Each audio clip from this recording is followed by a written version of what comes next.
on Storyboard, we speak to Ferzad, Palia, Head Youth and English Entertainment Viacom 18, and Kerry Teller, SVP Youth and Music Viacom International and CMO Viacom UK, about dealing with youth and the importance of having shows that work across platforms.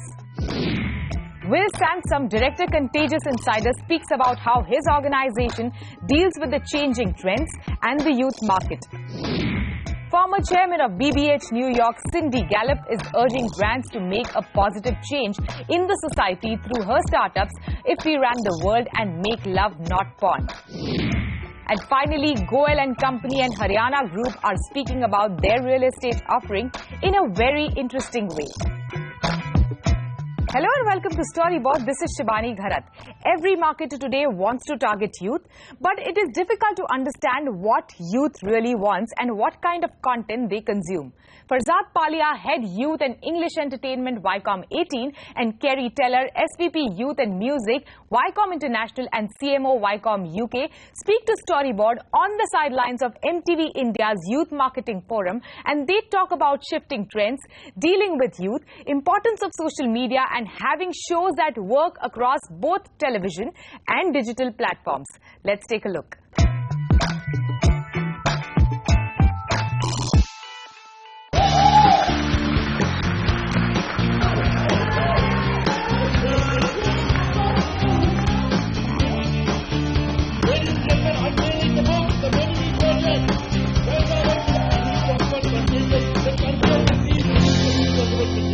MTV is an iconic brand. We've always been ahead of the curve, and that's part of the job.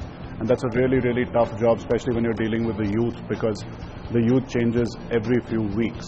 So we do this study every couple of years to make sure that we're well ahead of the curve on what trends are coming up. Trend spotting is extremely important to MTV.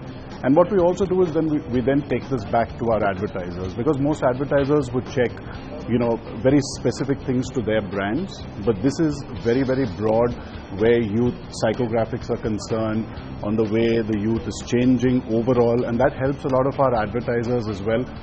It also obviously clearly helps us in terms of our content, right? We've managed to create great properties year after year, not just by chance, but it's been by design, and that's where the science of the MTV youth marketing study comes in. It's okay if I don't make so much money as long as I do something good and I get respected. And now it's actually moved to, I want to inspire. That's the next leap for the youth. It's not enough to stand out, it's not enough to make money, it's not enough to just be respected. Yes, respect is important, money is important, but you know what? The best thing will be is if I can inspire an entire generation of people, and that's where the youth really now wants to be. All they need to do is call us up at MTV, and we won't charge a per 10-second rate to come and present the study to them. We'll do it for free. You believe they can change the world. I know that you're seeing that in India with the Junkyard project, for example. Indigenous artists, anything that's not Bollywood or mainstream. It's a really good question, and actually I asked that question to Ferzad, the head of MTV in India, last night, and he said that from his perspective they feel that in order to have really meaningful trends that are shifting every 2 years makes sense. But I absolutely agree with you. One of the trends that we're actually seeing is this acceleration of time, and the fact that things are changing so quickly that the audience expects evolution so much more, that perhaps we will end up doing it every 12 months. I think what's extraordinary in my role as head of MTV International is the similarity between youth all over the world.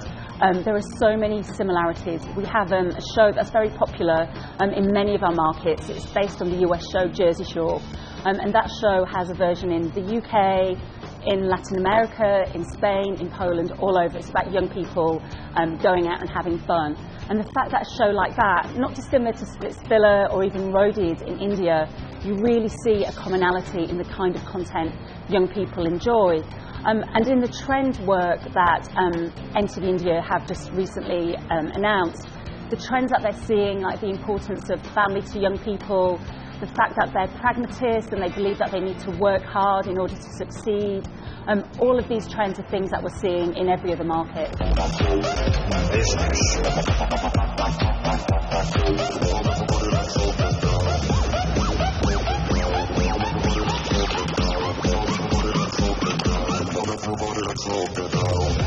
do find that social media is an incredible place to engage with our audience and understand their feelings. We had one of our shows and there was a cast member called Vicky in it, and the audience on social media used to call her Queen V.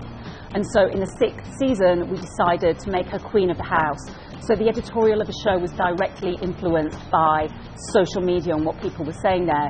But ultimately for us, it's just a way to engage with our audience. And most importantly, we now understand that when we make a TV show, you can't just make it for linear television. You have to make that show so it works on all social media platforms as well. What audiences want today is that they want to watch the show on TV, but when that show finishes, they want to continue following the story on social media.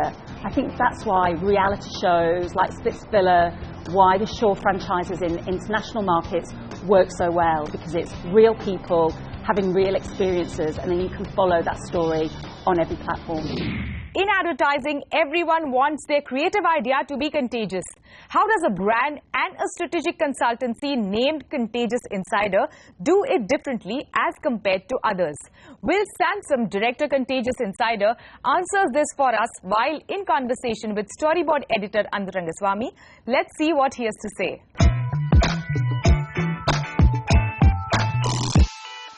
What does Contagious do and what do you do there? So Contagious, I think we believe really strongly in a company's reason for existing. And our reason for existing is that we aspire to equip companies to achieve the top 1% of creativity. We believe that there are lots of exciting new ways that brands can create value in consumers' lives using new technologies, new media, and we help champion that and help brands achieve that. So we have 4 main parts to our business. We have a quarterly publication called Contagious Magazine that looks at the top 1% of creativity globally. We have something called Contagious I.O., which is a collaborative research tool subscribed to by brands and agencies that is daily updated with all of this great content. We have Contagious Events that we have annually where we celebrate all of this amazing work and thinking. We have great guest speakers. And then the final part of the business is called Contagious Insider, which I head up, and that's a consultancy division that basically takes all of this intelligence and advances and applies it directly to client challenges. And we work with agencies and big brand marketers like Nike and Heineken and Louis Vuitton and Mondelez International to help them do braver, more contagious work. Give me a sort of example of what you do for brands. Name the brand and tell us what you did for that brand. One of your proudest works. So a really good example, we did a lot of work with Mondelez International, which obviously formerly was Kraft Foods International, and they have a lot of really big brands. But I think they realised that the traditional creative process, where they work with agencies to write a brief and then come up with ideas, and this only resulted in very kind of typical, traditional, hermetically sealed advertising campaigns.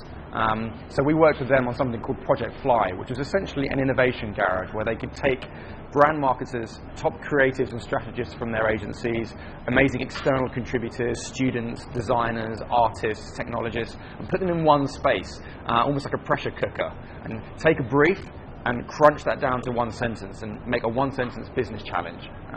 And then we would spend a week together collaborating, generating fast, really good ideas and essentially solutions to this brief. You've come all the way to India. Why do you think it was worth your time to come to India? What's interesting for us, a particular stat that I was really impressed by was how incredible the penetration is of messaging apps. Right. And what that suggests to me is that Indians love to communicate, they love to be in touch with each other, they love to share. And some of the biggest trends that we've seen in marketing now are all powered by this. It's about people connecting with one another and almost taking brands out of the equation.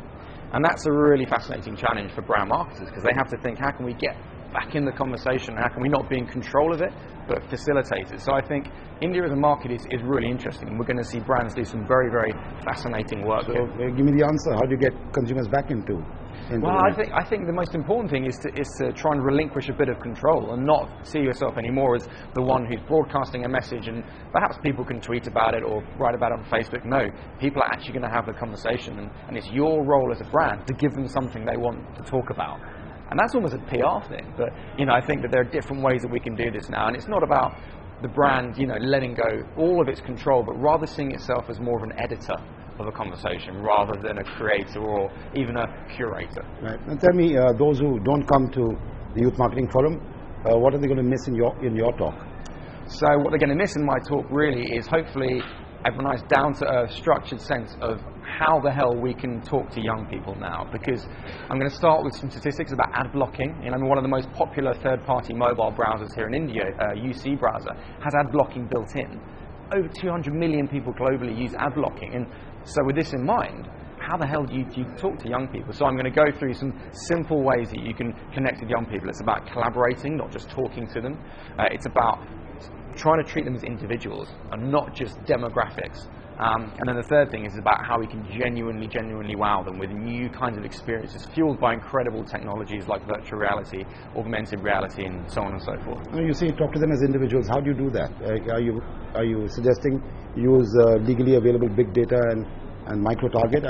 Yeah, I mean, it's obviously powered by data, but I think it's this shift away from a very traditional way of segmentation of saying, you know, guy X is 21 and he likes doing this and that, and you know, we have enough data potentially on consumers now to know what each individual person is doing, and more than that, we know that people have different personas depending on what platform they're on. So I'll have a different persona for Instagram than I will to Tumblr, to Pinterest, to Snapchat, and so on and so forth. So it's being able to take a very nuanced look using that social data to see what person they are on that specific platform, and then trying to tailor conversations, content to that different person. I mean, it's a difficult thing to do, this kind of fluid segmentation approach, but we have to do it. We don't have any choice. So tell me what your view on the challenges for the marketer today, especially if he's dealing with youth, if his product targets youth. Generation of consumers that want things that are better, faster, cheaper, more personalized, and they don't expect to compromise on anything.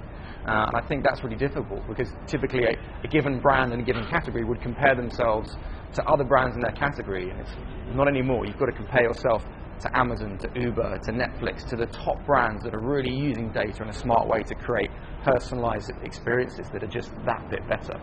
So yeah. So this also suggests that the Uber consumer is not as loyal as say consumers in my generation. So how big a challenge is that to I think that's a huge challenge. So is brand important anymore? Is loyalty a false hope altogether? I think it's a really good question. I was talking to Jonathan Mildenhall, who's formerly of Coca-Cola in his house. I've interviewed him like this. Oh, so you've talked to him. So we were talking about the idea that consumers now, young consumers, are loyal only to themselves. That's something that he said. However, I don't think it means that they don't like brands and they don't aspire to great brands. I think that you just need, as a brand, to be aware that you're not automatically going to get the advocacy from these people. You need to earn it. And you need to do that by doing the things I've talked about, like collaborating with them, listening to them, treating them like individuals. If you can do that, then I think you stand a better chance of loyalty. But even then, you have to be willing to share that loyalty with lots of different brands. It's just not as simple as it once was. Thank you very much. Thank you for a lovely conversation. Thank you. Will Decipher's youth as a generation of consumers who want things to be better, faster, cheaper, more personalized, and they don't want to compromise on anything. On that note, it is time for us to slip into a short break. When we return, we speak to Cindy Gallop about her 2 startups, If We Ran the World and Make Love Not Porn.